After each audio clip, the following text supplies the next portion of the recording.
منگنی کے سلسلے میں آپ لوگ سوچتے ہوں گے یہ منگنی کیا ہوتی ہے؟ شادی سے پہلے ایک انگیجمنٹ کا جو رسم ہے، اسلام میں اس کا کیا کانسیپٹ ہے، کیا تصور ہے؟ منگنی کیوں کرتے ہیں؟ اسلام میں ایک مسئلہ ہے، توجہ۔ کوئی مال میں خریدنے کے لیے گیا، مثال کے طور پر ایک قالین مجھے خریدنی تھی، میں نے صاحب مال سے یعنی دکان والے سے اس کی قیمت لگائی، اس نے کہا یہ 1000 روپے کی۔ ابھی ہماری بات چیت چل رہی ہے، دوسرے صحابہ آئے اور انہوں نے اس کی بولی لگا دی۔ حضور فرماتے ہیں یہ جائز نہیں جب تک کہ تمہارا پہلا بھائی بات مکمل نہ کر لے۔ اپنے بھائی کی بے پر بے جائز نہیں۔ سمجھ میں آ رہی ہے آپ کو بات؟ مسئلہ ہے یہ شریعت کا۔ میں اگر خرید رہا ہوں تو دوسرا اس میں گھس کر کے نہ خریدی کی بات نہ کرے جب تک میری ڈیل مکمل نہیں ہو جاتی۔ یا تو میں چھوڑ دوں یا تو میں لے لوں، نکل جاؤں، اس کے بعد دوسرے کا حق ہے۔ یہ اسلام کا مسئلہ ہے۔ یہی کانسیپٹ ہے منگنی کا۔ منگنی کیوں کی جاتی ہے؟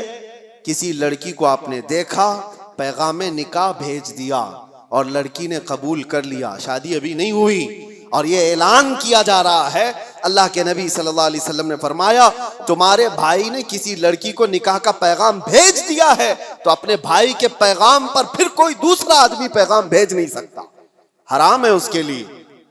اب وہ اس کو پوچھ نہیں سکتا، کیونکہ جب تک ان کی ڈیل مکمل نہ ہو جائے، یا تو ٹوٹ جائے، ختم ہو گئی کہ نہیں کرنا ہے شادی، تو اس کے بعد نئے سرے سے اگر کوئی چاہے تو پھر اس کے پاس پیغام نکاح بھیج سکتا ہے، ورنہ جب تک کوئی مسلمان کسی عورت کے نکاح کے پیغام بھیجا ہوا ہے اس وقت تک دوسرا کوئی اس کو پیغام نکاح نہیں بھیج سکتا۔ یہ ہے حقوق اسلام میں، اتنا زیادہ محفوظ رکھا گیا ہے۔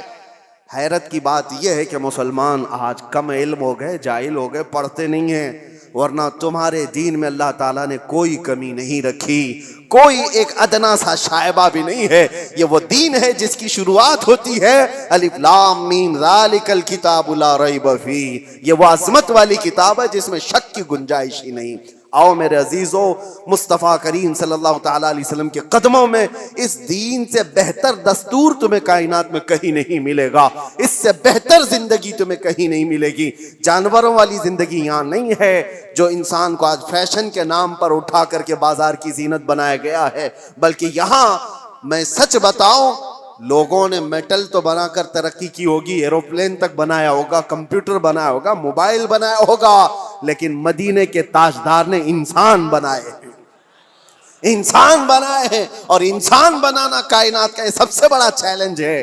میٹل سے تو کچھ بھی بنا لو گے، لیکن انسان کے اندر انسانیت ڈال کر اس کو اعلیٰ بنا دو، یہ بہت بڑے کمال کی بات ہے۔ اور یہ بات کہیں ملتی ہے امریکہ میں، یو کے میں، کہیں پر بھی جاؤ، ان سے پوچھو بنے ہوئے انسان کہاں ہیں، ان کے پاس میٹل کی ترقیاں بہت ہیں، روح سے پرمغز کوئی انسان نہیں ملتا۔ ہاں انسان اگر کہیں بنائے گئے ہیں تو وہ تاجدار مدینہ کے دربار میں ابو بکر آئے تھے تو صدیق بنائے گئے ہیں، عمر آئے تھے تو فاروق بنائے گئے ہیں، عثمان آئے ذو النورین بنائے گئے، علی آئے تھے 9 سال کی عمر میں، میرے مصطفیٰ نے حیدر کرار بنا کر بھیجا ہے۔